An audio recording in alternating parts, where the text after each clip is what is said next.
Kim Hyun Hui was born in Kaesong, North Korea. Her father was a career diplomat, and as a result, the family lived in Cuba for some time. Kim excelled as a student and in after-school activities. Soon after joining the North Korean spy agency, Kim was given a new name, Ok-hwa, and sent to live in a compound outside of Pyongyang. There, Kim spent 7 years learning tradecraft. Her training included martial arts, physical fitness, and 3 years of Japanese. Kim's Japanese instructor was Yaeko Taguchi, one of many Japanese kidnapped by North Korea. Later, Kim testified that Taguchi was known to her as Lee Aeun-hae. Additionally, students at this facility were shown propaganda films. At the end of her training, Kim was rigorously tested. Part of her final exam required her to infiltrate and memorize a document from a mock embassy. Kim spent time in China studying Chinese and was allowed to travel through Europe with an older man, known to her as Kim Sung-il.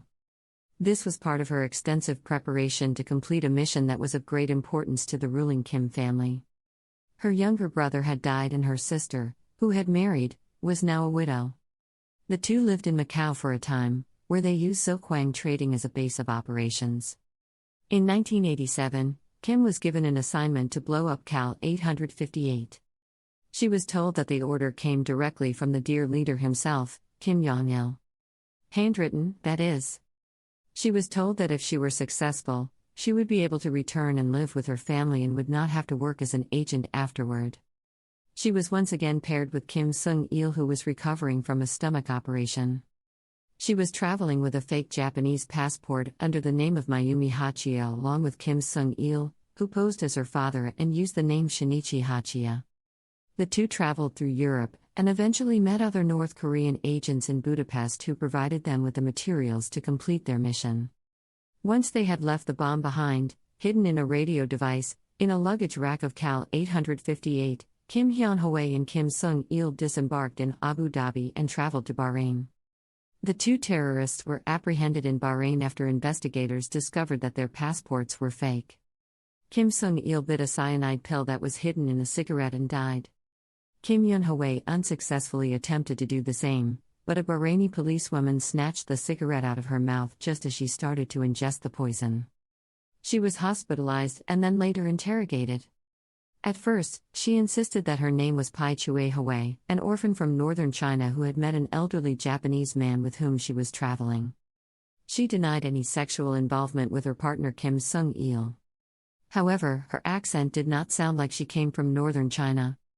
After Bahrain was convinced she was actually a North Korean, she was flown to Seoul, South Korea under heavy guard. According to testimony at a United Nations Security Council meeting, Kim was taken on several occasions to see the prosperity of Seoul outside of her prison cell. The prison authorities also showed her TV shows and news reports showing the affluent lifestyle of South Koreans. She had been taught that the South was a corruption-riddled fiefdom of the United States and that poverty was widespread. After 8 days, Kim broke down, admitted that she was in fact a North Korean and confessed the details of her role in the bombing of Flight 858, as well as Kim Jong-il's personal involvement in the scheme.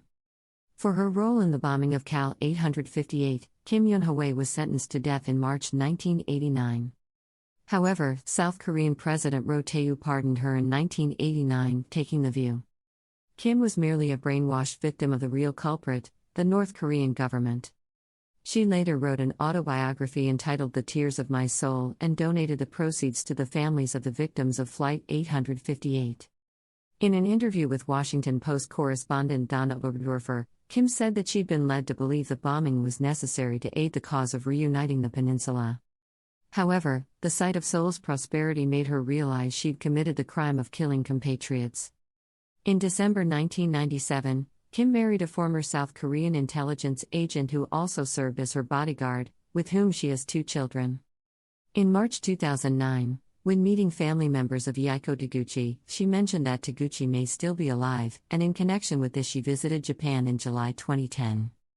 After the March 2011 earthquake and tsunami in Japan, she donated 1 million yen, $15,600, to the victims, out of gratitude for the preferential treatment she had received in Japan during her previous visit.